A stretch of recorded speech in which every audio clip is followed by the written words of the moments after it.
Нелегалам в России не место. В ходе двух этапов комплексной оперативно-профилактической операции правоохранительные органы выявили 280 нарушений миграционного законодательства. По решению суда из страны выдворили 90 иностранных граждан. Сумма штрафа составила порядка 3 миллионов рублей, 2 800 из которых были оплачены.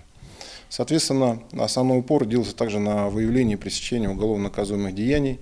По результатам было зарегистрировано 3 поступления, которые попадают под действие законодательства, статья 322, часть 3. Соответственно, по данным граждан в настоящее время проводятся оперативные мероприятия и уже будут приниматься решения также в соответствии с действием законодательства. Кроме того, составили 79 административных протоколов, предусмотренных за нарушение установленного порядка ведения трудовой деятельности. Все они могли встать на учет и получить патент, но делать этого почему-то не стали. Только с 2020 года свыше 7 миллионов иностранцев получили документы для законного осуществления трудовой деятельности в Российской Федерации. Граждане Азербайджана, Молдавии, Таджикистана, Узбекистана, у которых нет документов для работы на территории России, имеют право обратиться за получением патента без учета требований к заявленной цели въезда в Россию и к сроку подачи документов. Иностранный гражданин обязан в течение 30 дней, если у него цель визита работа, в течение 30 дней может собрать документы. Никакой сложности нет, сейчас это все упрощено, представляет справки, оплачивает госпошлину 4000 рублей. Срок выдачи патента составляет 10 дней, поэтому никаких сложностей не представляет. Ну, к сожалению, иностранцы пытаются где-то сэкономить, где-то быть в тени и, соответственно, не платить те авансовые налоговые платежи, которые он обязан платить ежемесячно при получении данного патента. В операции «Нелегал-2022» приняли участие почти все службы правопорядка, а именно Управление по вопросам миграции, уголовного розыска, по контролю за оборотом наркотиков, ЦП, Росгвардия, ФСБ России по Ингушетии и Пограничное управление Федеральной службы безопасности. В ходе проведения рейдовых и оперативно-розыскных мероприятий сотрудниками Пограничного управления ФСБ России по Республике Ингушетия при поддержке СОБР РЗИ Управления Росгвардии по Республике Ингушетия на территории одного из домовладений были выявлены 25 иностранных граждан, 10 из которых находились на территории Российской Федерации в нарушении миграционного законодательства. Магаским районным судом 6 иностранных граждан привлечены к административной ответственности с назначением наказания в виде штрафа с административным водворением за пределы Российской Федерации. Управлением по вопросам миграции МВД по Республике Ингушетия за нарушение требований миграционного законодательства привлечены к административной ответственности 4 иностранных граждан.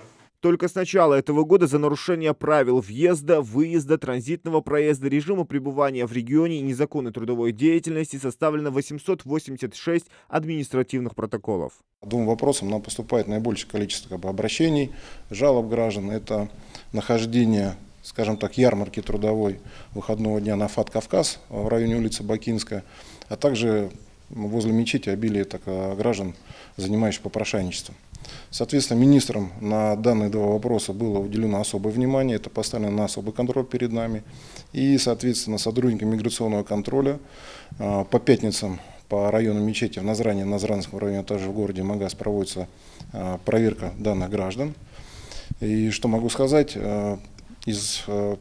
делается упор и, скажем, упрек в сторону миграционной службы, но при проверке документов оказывается, что большинство из них являются гражданами Российской Федерации.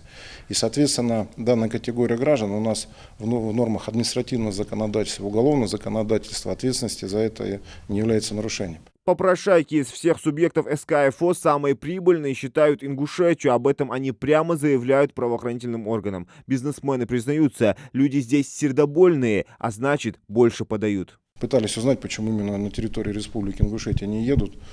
Не могу давать оценок, но хорошо или это плохо. Но они говорят, что граждане Ингушетии наиболее милосердные, великодушные, они наиболее отзывчивые, поэтому здесь садака дается больше, чем в других регионах. Поэтому вместе с тем, так как жалобы поступают, все-таки работаем с данной категорией, убеждаем все-таки не вести какой-то такой паразитарный образ жизни, которых здоровье позволяет, а все-таки трудиться на благо Отечества.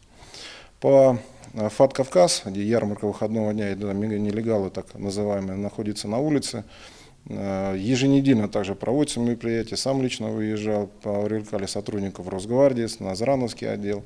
В большинстве случаев они проживают законно, то есть у них есть полностью миграционный учет по данному адресу, у них все оформлены патенты.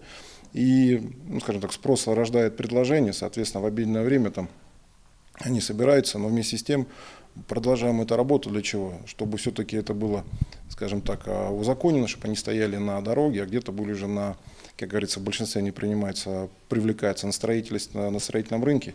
И, соответственно, как бы убеждаем их все-таки там находить себе работу, а не стоять на дороге и не составлять прецедент для совершения дорожно-транспортных происшествий. В управлении по вопросам миграции МВД по Ингушетии призывают не нарушать закон, вовремя встать на учет и получить патент на осуществление трудовой деятельности. Иначе иностранцев будут выдворять за пределы страны. Зелимхан Калуев, Магомед Даскиев, Новости 24.